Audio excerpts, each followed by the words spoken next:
उपस्थित सभी मित्रों को मेरे प्राणों का प्रेम, अंतर हृदय से मेरे आशीष। सबसे पहले प्रातः वंदनीय परम पूज्य गुरुदेव के चरणों में आप सभी मित्रों की ओर से हृदय से प्रणाम, सत सत प्रणाम। आप सबके भीतर के परमात्मा को और आप सबको भी मेरा हृदय से प्रणाम।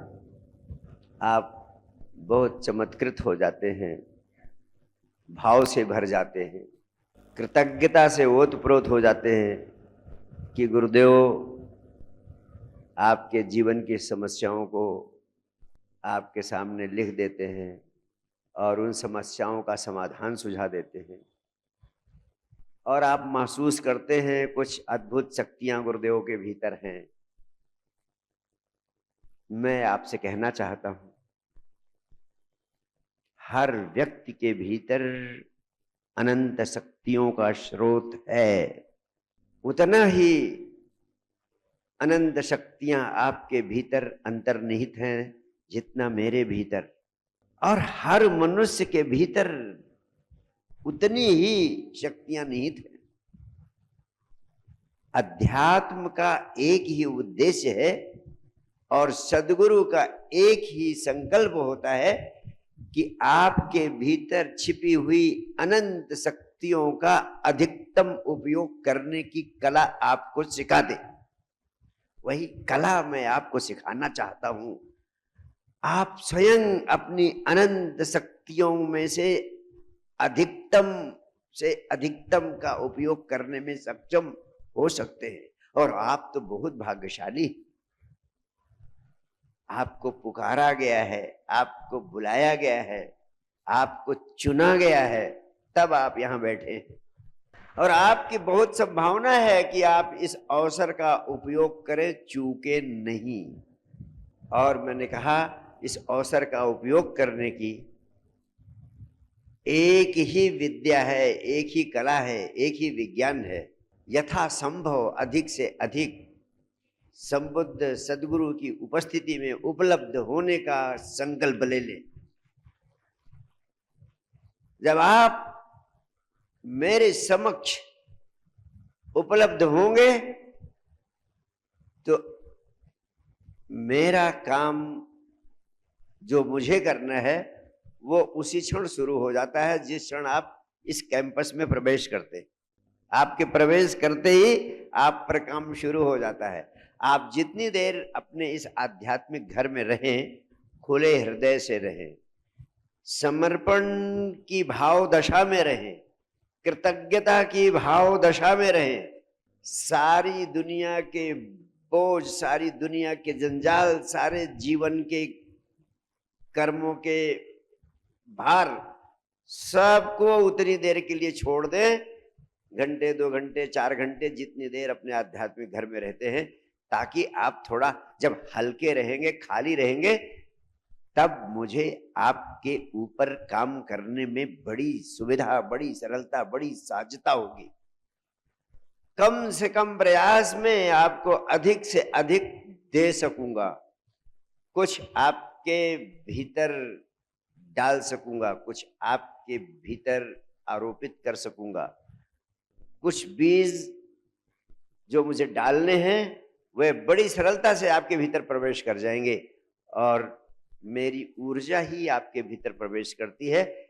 इसलिए जब आप अपने आध्यात्मिक घर में आते हैं तो एक ही चीज का ध्यान रखें कि जैसे अब सारा संसार थोड़ी देर के लिए खत्म हो गया, मैं हूं और गुरुदेव हैं और बीच में कुछ भी नहीं, ना कुछ पाना है ना कुछ खोना है, बस कृतज्ञता के भाव से, धन्यवाद के भाव से सद्गुरु के आसपास उपलब्ध रहना है। और अगर इस भाव दशा में आप उपलब्ध होने लगेंगे तो आपके भीतर गीता, उपनिषद, वेद सब उतरते जाएंगे। मैं उसकी जिम्मेदारी लेता हूं, उसके लिए वचन देता हूं आपको। और मैंने कहा 24 घंटे दौड़ते रहते हैं आप, 24 घंटे भागते रहते हैं आप, थोड़ी देर के लिए ठहर जाने का अभ्यास करें। अगर 24 घंटे में आधे घंटे 1 घंटे भी ठहर जाएं, दुनिया के बड़े से बड़ी धन संपदा से लेकर साक्षात परमात्मा तक को आपको उपलब्ध करा सकता हूं, आपको दे सकता हूं मैं। ठहर जाए। और ठहर जाने की विधि क्या है, ठहर जाने का उपाय क्या है? ठहर जाने के लिए कुछ नहीं करना, छोटा सा अभ्यास शुरू करना। वो अभ्यास 20 मिनट से शुरू करें। मैंने कहा हर व्यक्ति को संजीवनी क्रिया का अभ्यास करना चाहिए। संजीवनी क्रिया के अभ्यास से आप अपनी अधिकतम शक्तियों को जागृत करने में सफल होते चले जाते हैं। जब आपकी शक्तियां जागती हैं तो आपके भीतर विवेक पैदा होता है, इंटेलिजेंस पैदा होती है, और वो इंटेलिजेंस ही ऊर्जा है, वो इंटेलिजेंस ही आनंद बनता है। जब आप थोड़ी देर को विश्राम पूर्ण हो जाते हैं, उस विश्राम पूर्णता की अवस्था में आपकी जीवन ऊर्जा बाहर बहना बंद कर देती है।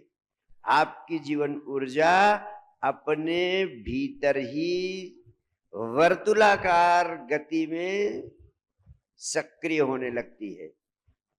वो ऊर्जा जब आपके भीतर वर्तुलाकार मोशन में होती है तो आपकी जीवन ऊर्जा काम केंद्र से ऊपर की ओर उठने लगती है, सहस्रार की ओर उठने लगती है।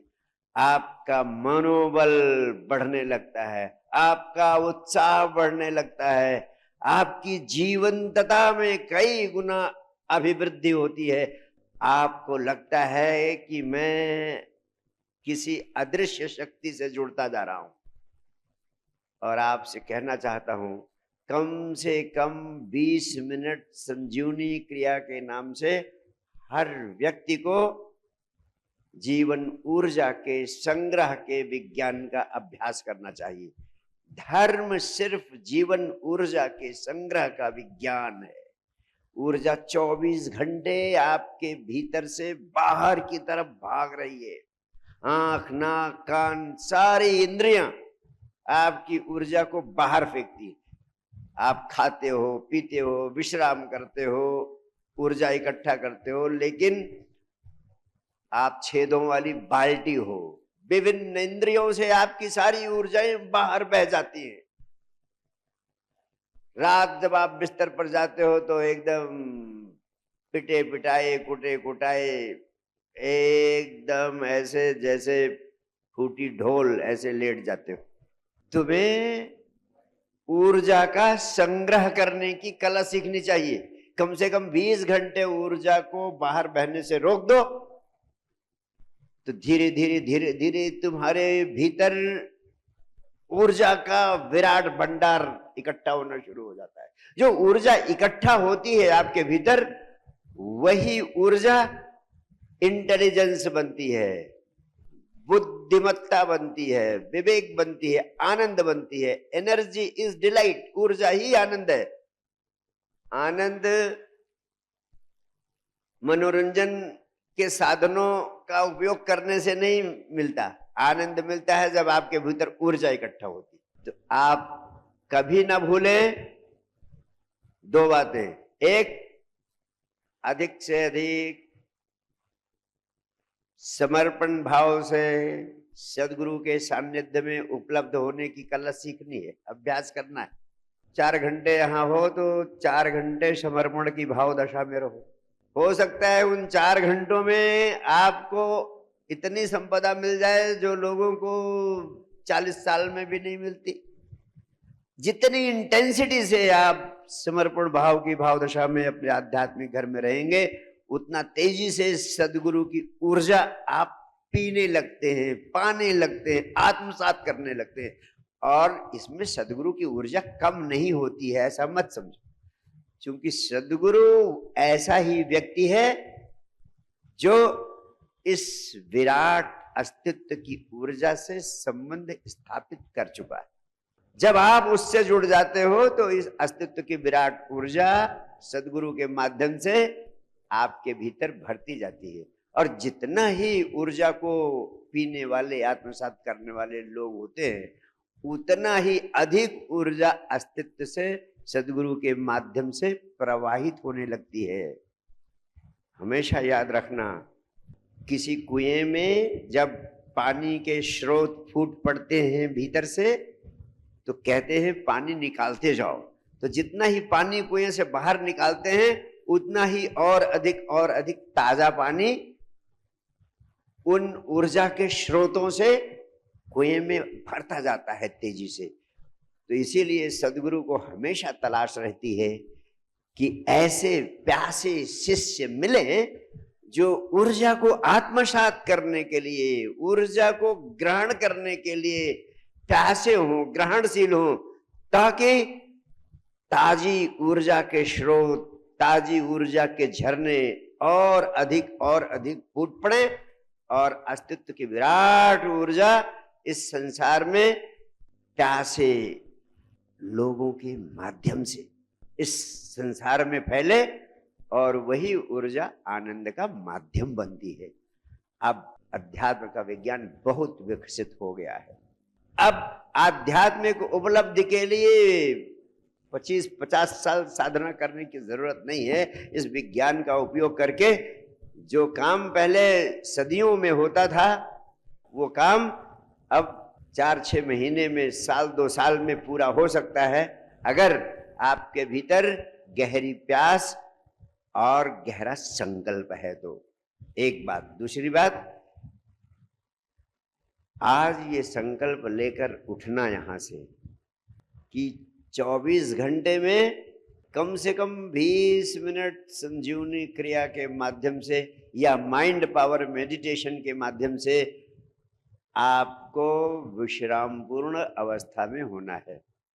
अगर आप कम से कम 20 मिनट भी 24 घंटे में नहीं निकालते हैं संजीवनी क्रिया के माध्यम से ध्यान में होने के लिए, तो आपको संकल्प लेना चाहिए कि उस दिन आप भोजन नहीं करेंगे।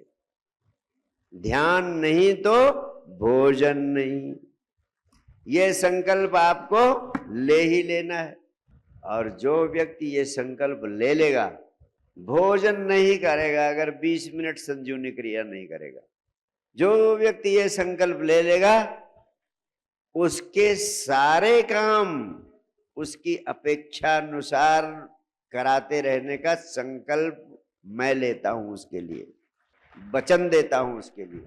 तो ये पहली महत्वपूर्ण बात आपसे मैंने कही, क्योंकि यही एक विधि है जिसके माध्यम से आपके भीतर जो अनंत शक्तियां छिपी हुई हैं, उनका अधिकतम उपयोग कराने का विज्ञान, उसकी कला आपको सिखा सकता हूं। तो इसलिए प्रारंभ यहीं से करता हूं। सिर्फ इस समय 15 मिनट के लिए सभी लोग अपनी अपनी आंखें बंद कर लें और बंद आंखों से ध्यान का रुख अपनी छाती पर बाईं ओर हृदय केंद्र की ओर ले जाएं और बंद आंखों से हृदय केंद्र को देखते रहें, देखते रहें, देखते रहें, सिर्फ 15 मिनट के लिए। कोई भी व्यक्ति अपनी आंख एक क्षण को भी नहीं खोलेगा, जैसे 15 मिनट के लिए सारा संसार समाप्त हो गया है।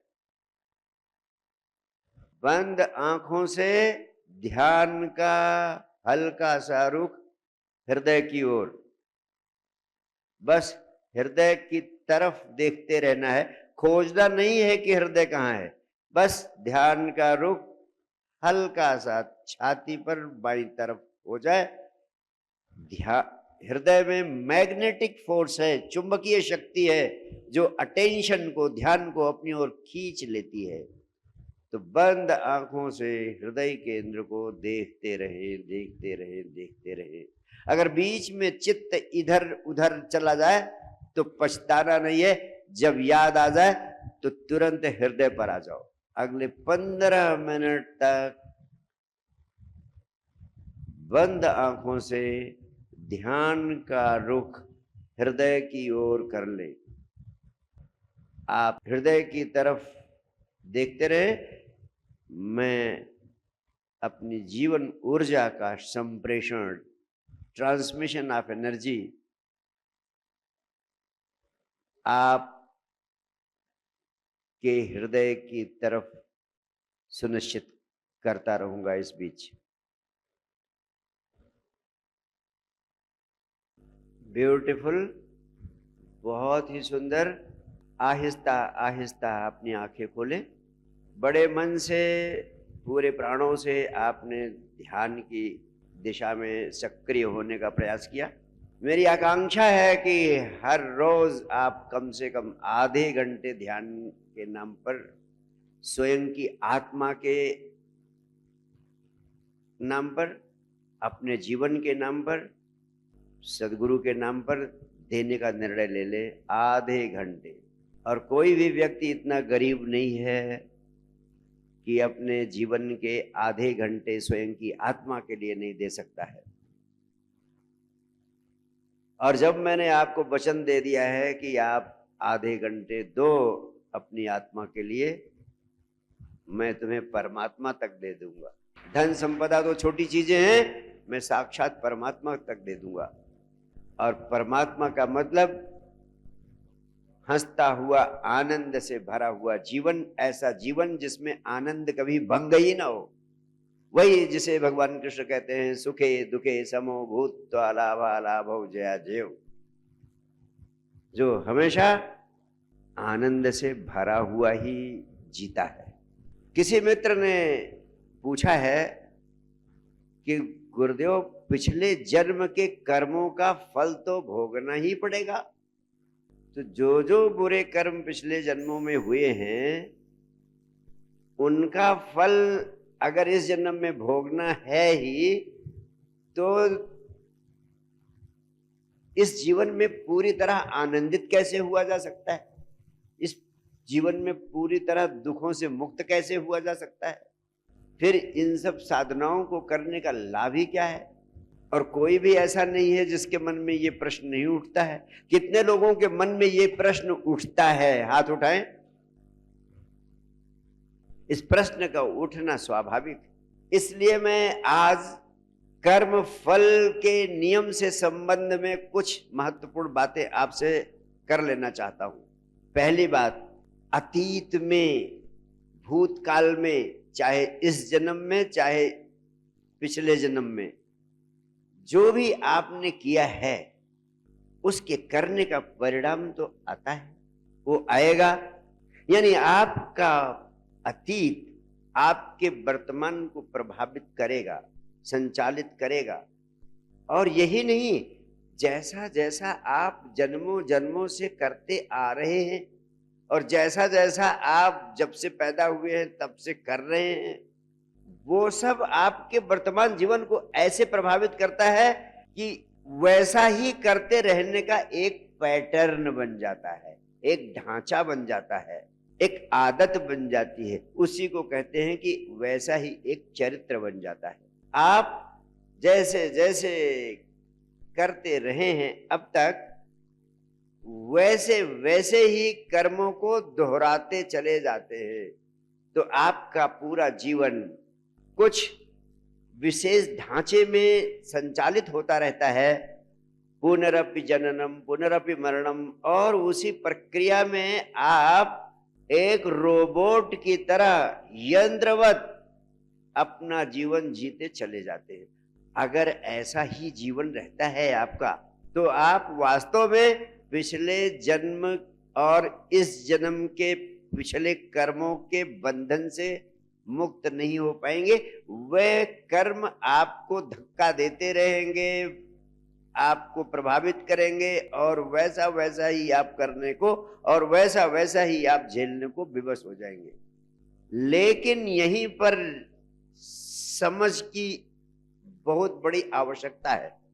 अब तक जो कुछ किया आपने किया, वो पिछले पैटर्न, पिछले ढांचे के हिसाब से किया, लेकिन वर्तमान का क्षण आपके पास उपलब्ध है। इस वर्तमान के क्षण में आप स्वतंत्र हैं। इस समय आपके ऊपर कोई जबरदस्ती नहीं है।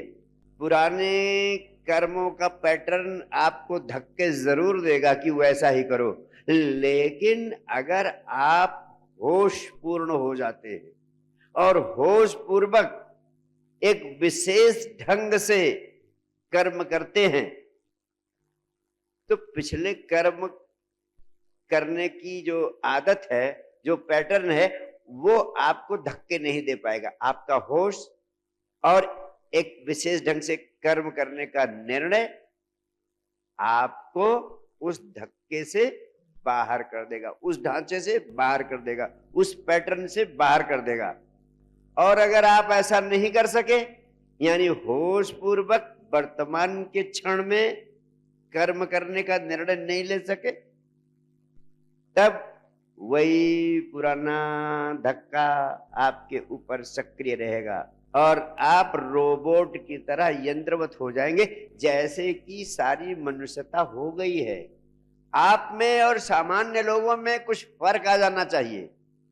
अब आपको अपने जीवन की लगाम अपने हाथ में लेने का निर्णय लेना चाहिए, और अपने जीवन की लगाम अपने हाथ में लेने का अर्थ है कि आप वर्तमान के क्षण में होश पूर्वक ही काम करेंगे, ताकि पिछले अतीत के जीवन के कर्मों के धक्के आपके जीवन को प्रभावित ना कर सके और आप उनके बंधन से मुक्त हो सके। तो पहली बात मैंने कही कि अगर आप वर्तमान में होश पूर्ण होकर कर्म करते हैं, तो आप पिछले जन्म के कर्मों के बंधन से अभी यही स्वयं को मुक्त कर सकते हैं।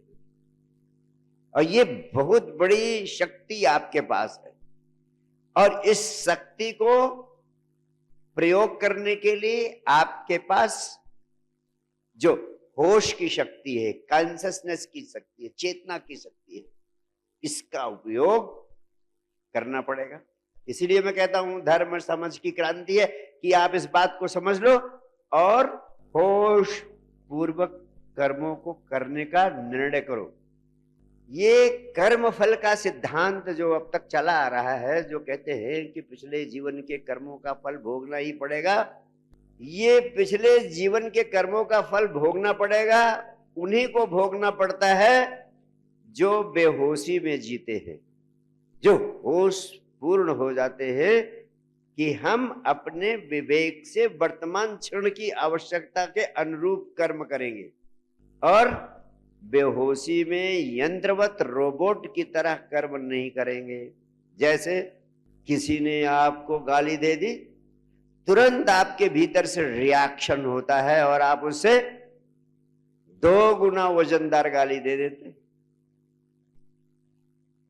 और ऐसा ही आप हमेशा से करते आए हैं, जन्मों जन्मों से, कि किसी ने गाली दिया नहीं कि आप 2 गुना 10 गुना ज्यादा वजनदार गाली वापस लौटा देते हैं तुरंत,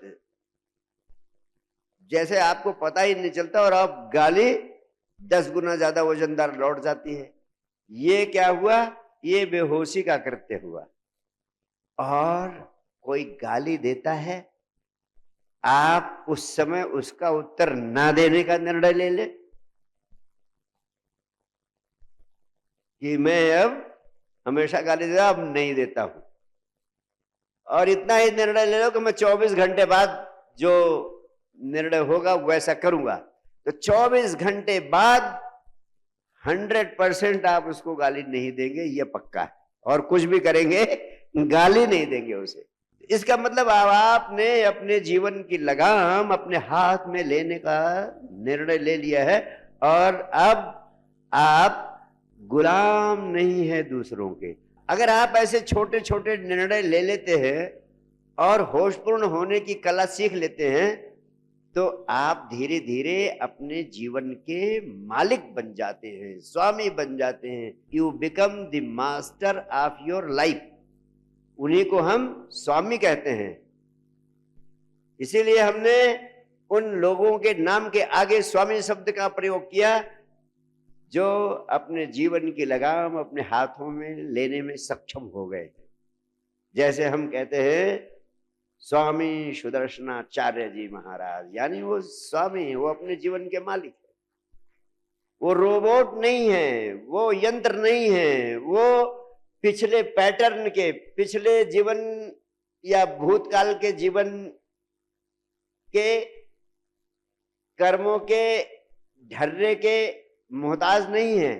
और ऐसा यदि आप कर सके तो समझ लेना, होश पूर्वक जब आप कोई काम करते हैं तो उस कर्म का बंधन निर्मित नहीं होता है। वो होश पूर्वक किया गया कर्म उसी क्षण पूर्ण हो जाता है, जिस क्षण आपने उस कर्म को कर दिया, और वो उसी क्षण समाप्त हो जाता है। आगे के जीवन के लिए वो बंधन बनता ही नहीं है। उसी क्षण पूर्ण हो गया, उसी क्षण समाप्त हो गया। अब वो कर्म बंधन बन ही नहीं सकता है आगे का। इसीलिए कहते हैं कि जो संबुद्ध पुरुष होते हैं उनकी जिंदगी के बारे में आप कोई भविष्यवाणी नहीं कर सकते, लेकिन जो बेहोशी में जीते हैं उनके बारे में पूरी भविष्यवाणी कर सकते हैं। आपके पिछले जीवन के पैटर्न को देखकर बताया जा सकता है कि भविष्य में आपका क्या होगा और आप क्या करेंगे और आपको क्या मिलेगा, आप कहां पहुंचेंगे। वो आपके जन्म के ग्रह बता देते हैं कि अब तक आप कैसा कैसा जीवन जीते आए हैं, और आगे भी उनकी एक प्रक्रिया है, वैसे वैसे ही आप जीवन जीते चले जाएंगे। तो बेहोश आदमी की जिंदगी पिछले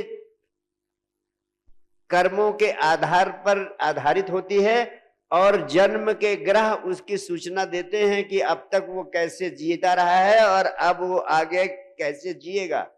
क्योंकि हर आदमी बेहोशी में जीता चला आया है, इसलिए उसके जीवन का ढर्रा, उसके जीवन का पैटर्न निर्धारित हो चुका है, और वो पुराने ढर्रे से जीवन जिएगा और एक ढर्रे में ही जन्मों जन्मों तक जीता चला जाएगा।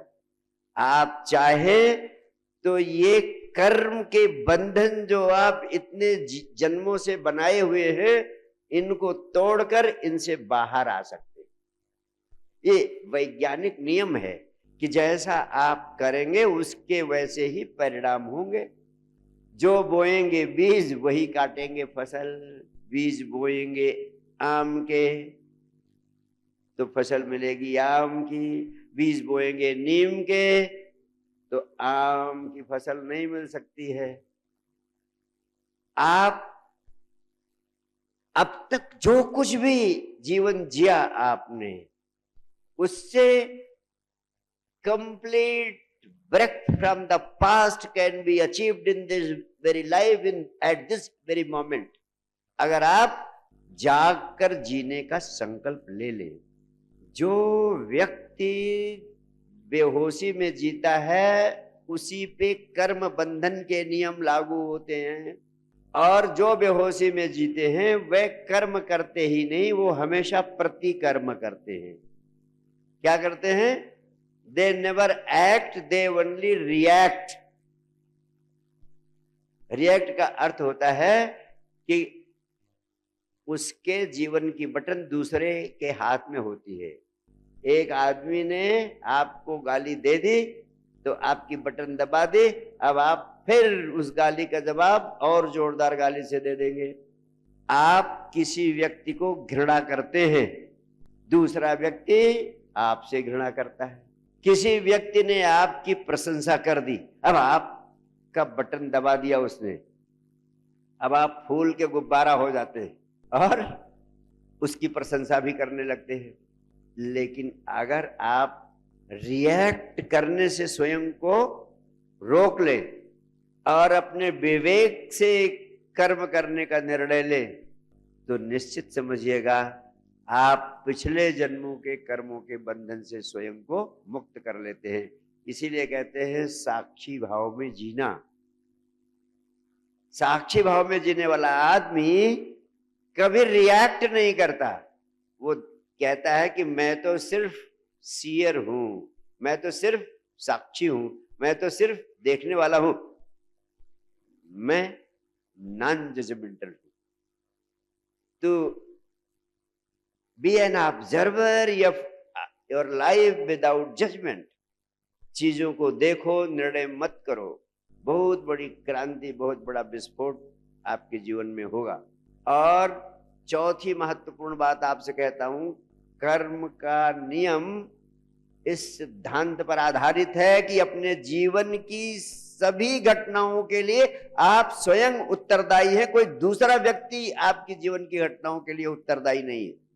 अगर आप स्वयं को अपनी जिंदगी की सभी घटनाओं के लिए उत्तरदायी मान लेते हैं, रिस्पॉन्सिबल मान लेते हैं, तभी आप अपनी जिंदगी के दुखों से स्वयं को मुक्त कर सकते हैं। आपने अपनी जिंदगी में दुख पैदा किया, you are responsible for your present life, तो आप अपनी लाइफ चेंज करके अपने जीवन के दुखों से मुक्त भी कर सकते हैं स्वयं को। लेकिन आप स्वयं को उत्तरदायी नहीं मानते, या आप कहते हैं या तो पिछले जन्म के कर्म के कारण मैं दुख भोग रहा हूं, या कहते हो किसी दूसरे व्यक्ति की गलत सोच का परिणाम भुगत रहा हूं। हमेशा आप अपने दुखों के लिए, अपनी समस्याओं के लिए दूसरी परिस्थितियों को, दूसरे व्यक्तियों को या अपने पूर्व जन्म के कर्मों को उत्तरदायी ठहराते हैं। वास्तविकता यह है कि आप अपने जीवन की सभी घटनाओं के लिए स्वयं उत्तरदायी हैं। अगर आप निर्णय ले लेते हैं कि इन घटनाओं को मैंने ही पैदा किया है, आमंत्रित किया है, और मैं अब इन घटनाओं से स्वयं को मुक्त करने का निर्णय लेता हूं, तो दुनिया की कोई ताकत आपको दुखी नहीं कर पाएगी। भारतवर्ष में कर्म का सिद्धांत पिछले 5 वर्षों से समझा गया है, जाना गया है, लेकिन हृदय खोलकर कहना चाहता हूं, इसकी पूरी तरह गलत व्याख्या की गई है। आज तक हमने अपने ऊपर जिम्मेदारी ना लेकर के हमने कहा कि हम पिछले जन्म के बुरे कर्मों के कारण दुख भोग रहे हैं। हमने कहा कि अब पिछले जन्म में तो कर्म हो चुके हैं, अब उनका परिणाम तो हमें झेलना ही पड़ेगा। अब झेलने के अलावा कोई और दूसरा उपाय ही नहीं है। नथिंग कैन बी डन, अब तो हम कठपुतली हैं। यही सबसे बड़ी गलती हो गई कर्म फल के सिद्धांत के साथ। इसीलिए मैंने बड़ी गहनता से हिंदू धर्म, जैन धर्म, बुद्ध धर्म, इन सभी धर्मों में जो कर्म के फल का सिद्धांत प्रतिपादित किया गया और जो परंपरा चल गई, मैं उसके बिल्कुल सख्त खिलाफ हूं। और यह एक प्रकार से हमारे समाज की सबसे बड़ी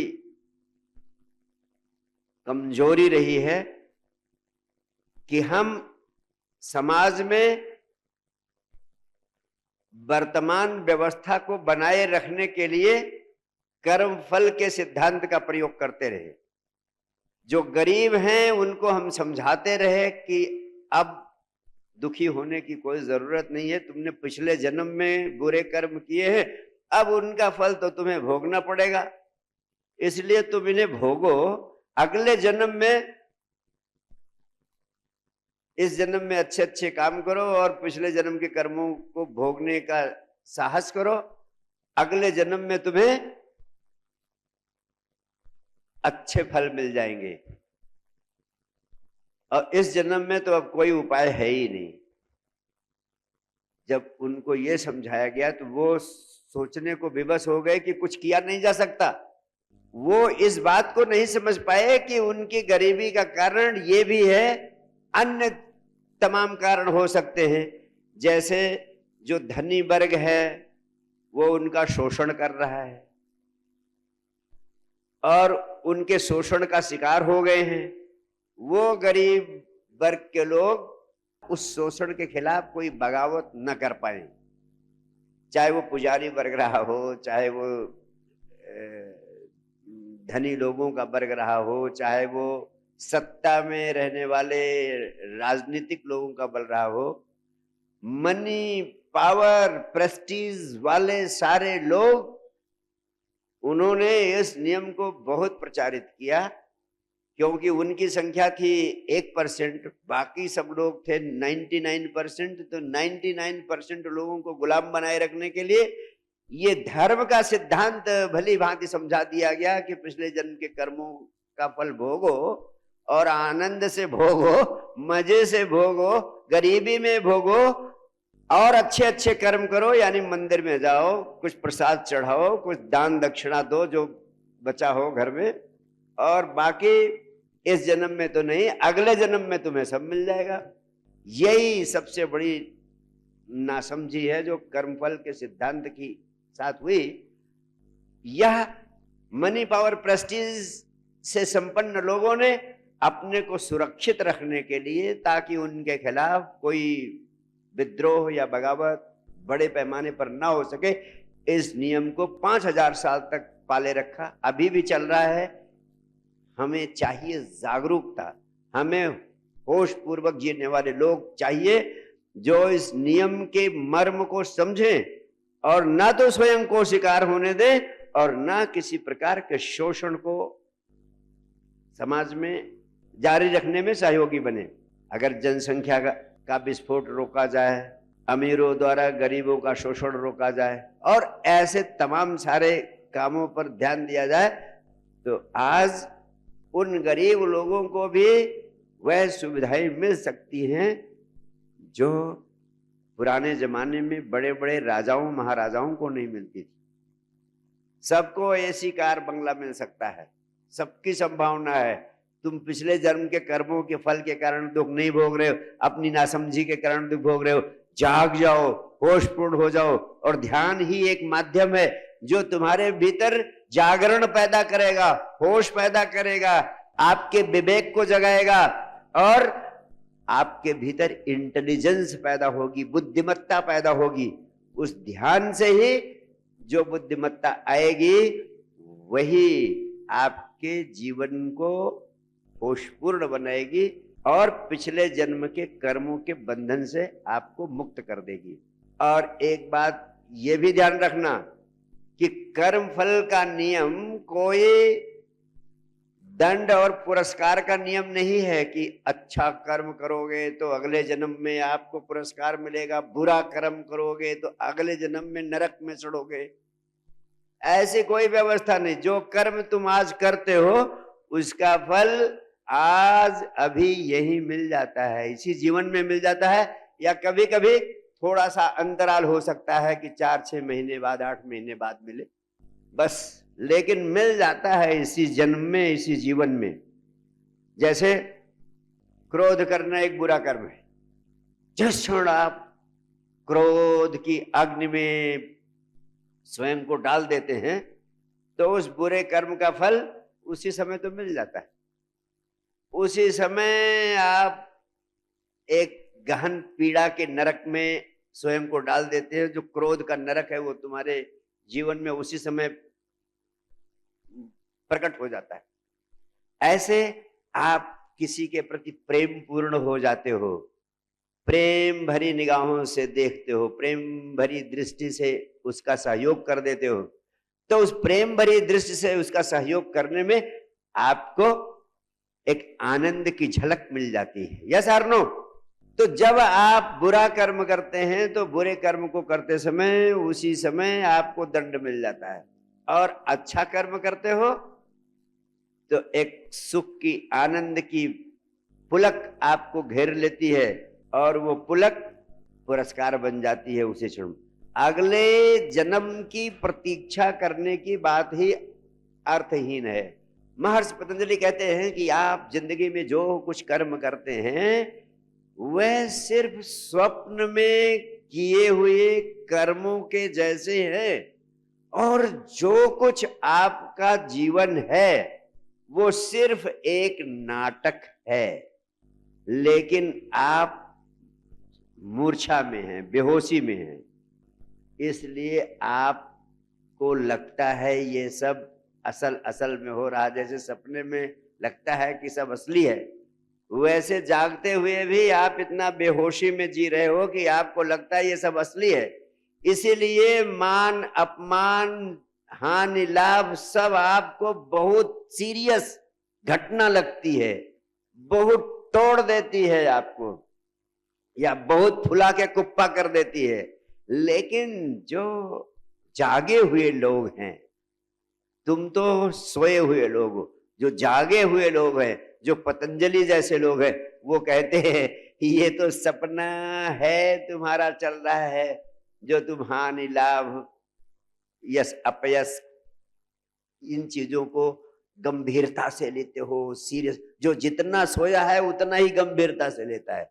कृष्ण जैसे जागे हुए लोग क्या कहते हैं? वो कहते हैं सुखे दुखे समो भूत्वा लाभा लाभौ जया जयौ। सुख में दुख में, हानि में लाभ में, जय में पराजय में, मान में अपमान में जो एक जैसा बना रहे, वही संबुद्ध है, वही योगी है, वही जागा हुआ है, वही कृष्ण है। और तुम्हारी भी वो संभावना है, तुम भी वही बन सकते हो। जागो जागो। और जागने का एक ही उपाय है ध्यान ध्यान ध्यान। ध्यान है तो सब कुछ, ध्यान नहीं तो कुछ भी नहीं। अगर तुम जीवन को होश पूर्वक जीने का संकल्प लेते हो और हर कृत्य होश पूर्वक करते हो, कृत्य को होश पूर्वक करने का अर्थ है कि जिस समय जिस काम को कर रहे हो, पूरी ऊर्जा उस समय उसी कार्य में लगा दो। होश पूर्वक जीने का अर्थ है जिस कर्म को कर रहे हो, पूरा अटेंशन, पूरा होश उसी कर्म में रहे, किसी दूसरे कर्म में न रहे, तो वो कर्म होश पूर्ण हो जाता है। जैसे पानी पियो तो होश पूर्वक, यानी सारा अटेंशन सारी दुनिया से हटाकर पानी पीने पर लगा दो। भोजन कर रहे हो तो सारा अटेंशन सारी दुनिया से हटाकर सिर्फ भोजन करने पर लगा दो। स्नान कर रहे हो तो स्नान करते समय सारा अटेंशन, सारी ऊर्जा सारी दुनिया से हटाकर सिर्फ नहाने पर लगा दो। पानी की जलधार और आप, पानी की जलधार और आप, इस प्रकार का नहाना होशपूर्ण नहाना होगा। ऐसे हर कृत्य को अगर प्रेम से किसी की आंखों में झांक रहे हो तो सारा अटेंशन अपनी आंखों से उसके हृदय में उड़ेल दो। इस तरह हर कृत्य में पूरा अटेंशन, पूरा ध्यान उड़ेल देने से तुम उस कृत्य में जाग जाते हो। और जागे हुए हर कृत्य को करने का अभ्यास धीरे धीरे धीरे धीरे तुम्हें पूरी तरह जगा देता है। तब तुम्हारे भीतर एक गहन शांति, एक गहन मौन पैदा हो जाता है। उस गहन शांति, उस गहन मौन में ही सत्य का, चैतन्य का, आनंद का, ट्रूथ, कॉन्शियसनेस,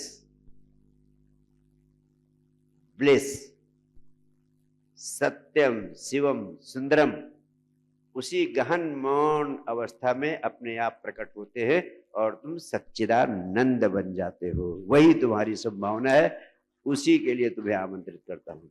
बहुत बहुत प्यार, बहुत बहुत आशीर्वाद आपको।